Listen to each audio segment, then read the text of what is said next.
சமீபத்தில் நம்முடைய பாரத பிரதமர் மாண்புமிகு திரு நரேந்திர மோடி அவர்களுக்கு 29 ஹானரபிள் அவார்ட்ஸ் வந்து கொடுக்கப்பட்டது அப்படின்னு பார்த்தோம் இல்லையா. ஆக்சுவலாக பழைய இமேஜ் 28 இருக்கும், நான் தான் அடிச்சு 29ன்னு மாற்றிருக்கேன், 29 தான் சரியா. இதில் இந்த இமேஜ் பார்த்தீங்க அப்படின்னா ஒரு வெப்சைட்லேருந்து எடுத்தேன். இதில் நம்முடைய முன்னாள் பிரதமர்களுக்கு எத்தனை பேருக்கு இந்த மாதிரி ஹானரபிள் அவார்ட்ஸ் வந்து கிடச்சிருக்கு அப்படிங்கிறத போட்டிருக்காங்க சரியா. இதை தாண்டி ஒரு மாணவர் வந்து டவுட் கேட்டிருந்தார்.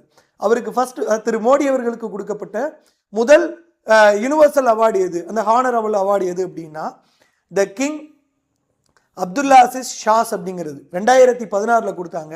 இதை கொடுத்தது பார்த்தீங்க அப்படின்னா சவுதி அரேபியா. ஸோ பிரதமர் நரேந்திர மோடி அவர்களுக்கு முதல் அந்த ஹானரபிள் அதாவது ஹையஸ்ட் சிவிலியன் அவார்டுன்னு சொல்லுவாங்கள்ல, அந்த நாட்டோட உயர்ந்த விருது, அது வந்து முதல்ல 2016 சவுதி அரேபியா வந்து கொடுக்குறாங்க.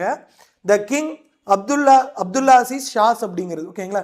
இப்போ கடைசியாக பார்த்தீங்கன்னா 28 எத்தியோப்பியா, 29 பார்த்தீங்க அப்படின்னா ஓமன். இது நோட் பண்ணி வச்சுக்கோங்க. ஒரு நண்பர் டவுட் கேட்டார்னு எடுத்துகிட்டு வந்தேன். காலாக் அகாடமியோட GS batch 1899, Tamil batch 1333. Course purchase பண்ணும்போது கூப்பன் கோட் யூஸ் பண்ணிக்கோங்க. தேங்க்யூ.